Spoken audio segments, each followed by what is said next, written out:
So it really seems that Games Workshop is upgunning all the Space Marine tanks. Predators are gaining Toughness 8 and some amped up las cannons on the turret.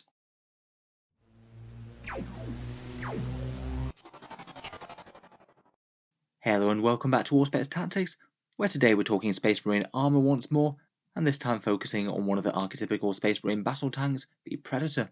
It seems that in the new Chaos Codex, Games Workshop have decided to basically just amp up all of these tanks with various different upgrades, and to be honest, there were kind of datasheets that needed it. They went through a period of being fairly decent at the start of 8th edition, but it's been only bad news since then. I think perhaps the main issue with Predators and Land Raiders and things is that if Games Workshop buffs one of them, then all the other factions want to have the same treatment, and that often seems to get them overlooked whenever their codex is updated, and they don't get extra rules or datasheet things, whereas a lot of other things get attention.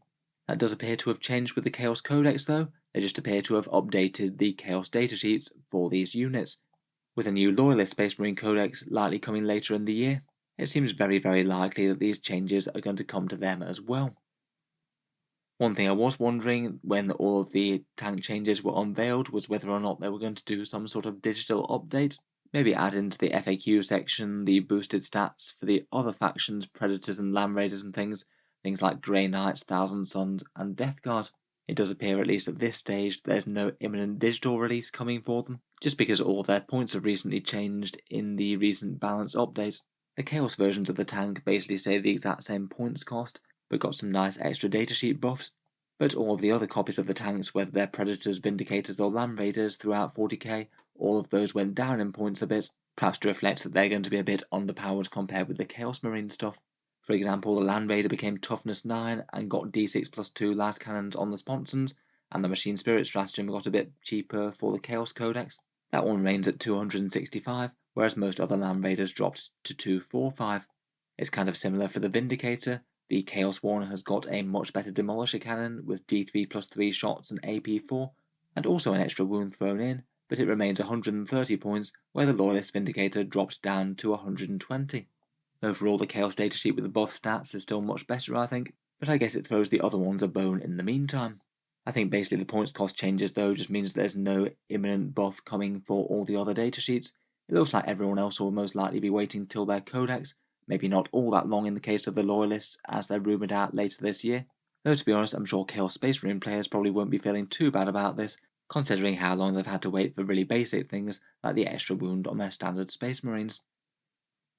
In any case, that aside, to get into today's subject, the Predator tank in the Chaos Codex has been similarly split into two different datasheets, the Annihilator and the Destructor, much like for the Loyalists and the Death Guard and Thousand Suns for some reason. I'm not really sure it actually adds that much value to have them separated out. The turret choice is just a war gear one really. I guess the only advantage is that it allows you to spam 6 Predators across a list if that's what you really want to do. For the most part, the base stats are pretty unchanged. It is only that Toughness 8 boost that they've got. Going up from Toughness 7 to Toughness 8 is quite a big deal though. It basically means that you've got 33% extra durability against Strength 8 weapons, and autocannons and similar are going to have far harder a job punching through them, as against that kind of firepower they essentially just got 50% more tough. Going from wounding on 4s to wounding on 5s really is a big deal. That's not bad, and certainly vehicles without invul saves got a little bit better post Armour of Contempt as well. Weapons wise though, I must admit it's a bit of a weird one. I'm not sure why, but the Destructor version now costs more, but didn't get any buffs to its autocannon gun, where the Annihilator pattern got a decent buff to its las cannons and now costs less. The autocannons remain 2d3 shots at strength 7, AP-1 and damage 3 in the new Chaos book, whereas the las cannons followed suit with the Land Raider las cannons. Apparently they're rebranded Soul Shatter las cannons in the Chaos Codex, and they're coming in at heavy 2, 48 inches, strength 9, AP3, and a big damage d6 plus 2.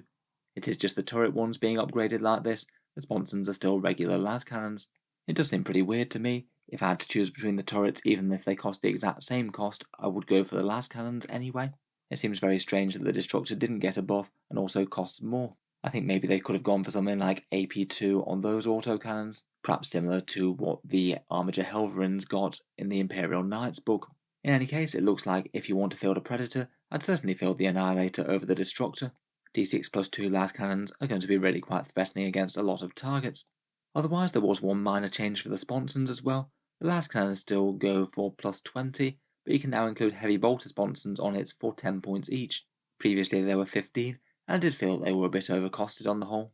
They're great against some things, but with damage -1 and Armour of Contempt on the go, their firepower's not going to be great against a bunch of targets. I feel they actually might be pretty well balanced now. The las cannon would certainly help support the other las cannons in doing their job, but the heavy bolters are very cheap and will help out against certain units. Overall, it's still going to suffer from being a non-core vehicle amongst lots of competition. My guess is that it's not going to be enough to make it top tier in either the Chaos Codex or the Loyalist Codex when it comes out, but it certainly is a lot less bad. Finally, I thought it could just be interesting to run a few numbers. Here's the damage output for the Predator Annihilator, both with sponsons and without. With the las cannon sponsons, you do something like 6.7 wounds to a Toughness 7 or Toughness 8 vehicle, dropping down to 4.3 against a Toughness 8 one with a 5+ invul and -1 damage. If you just go for the cheap one, it's 4 wounds to the first target, or almost 3 to the second. I thought with so much extra value being placed on the turret, it is actually looking a lot more tempting just to run them completely without sponsons if you want to run Predators. Costing 20 points per las cannon is pretty pricey if you do want to be doubling down on its main role. Against those similar targets, in general, by adding the las cannon sponsons, you add 26% increase to the efficiency. That's once you've accounted for the extra points cost. But when your opponent comes to return fire, they'll be killing 31% more points of Predator tank per wound removed. I think it's kind of interesting to know those numbers, to be honest. Basically, by including sponsons on your Predator tank, you're making it that much more efficient at shooting, but that much less efficient in defense, so you are losing more defense than you're gaining in shooting against optimal targets. I guess it kind of depends on the flavor of unit that you want to run. A lot of people do prefer having harder hitting units that can't take a punch as much, as often when things are exposed in 40k they might just die anyway. Finally, I thought it could be interesting just to compare it against a bunch of other things within the Space Marine Codex. So here are the numbers per 100 points of a whole bunch of units shooting at a Toughness 7 vehicle with a 3+ save. Just for a bunch of common anti-tank platforms, the Eradicators win with almost 7 wounds, then the Gladiator Valiant tank comes in with 5.7, the new Vindicator just behind at 5.6, the Predator down at 3.9, and that's even if you do shell out for the las cannon sponsons, and the Redemptor Dreadnought down at 3.3. Though admittedly that guy can be buffed quite a bit, and a lot of his guns are better at killing infantry than tanks. Overall, I think it still looks like there's a fair way to go for the Predator tank. Admittedly, if you did want long-range anti-tank firepower, then it does outrange the rest of these guys. Though I would say that pretty much all of them have their own advantages. Eradicators are core infantry that can take cover, Gladiators will be better in melter range, the new Vindicator's massively tough with a siege shield, and the Redemptor can fight well in combat. I guess my overall take would be that when these new data sheets things apply to each codex, the Predator will be a massively better choice than it was. They're still probably not out-competing the other gun platforms within the codex. So anyway, let me know what you think down in the comments below. Would a Toughness 8 Predator with big bad las cannons on the top make you want to field one, or do they still need more help? If you've enjoyed the video, feel free to subscribe to Auspex Tactics, where I'll certainly keep the regular videos coming. I'll certainly have plenty more for the Space Marines, both of the spiky and non-spiky varieties. Finally, if you have been enjoying all the videos on the channel, I would just like to mention that Auspex Tactics does have a Patreon page, and you can find that down in the video description. Channel patrons do get a fair few advantages, seeing certain videos early, regular votes to see what sort of things come next on the channel, and automatic entry into the regular prize giveaways with the chance to win some really big model kits each month. If any of that sounds good to you, or you'd just like to help support, the link is down in the video description. In any case, a massive thank you for listening, and I'll hope to see you guys next time.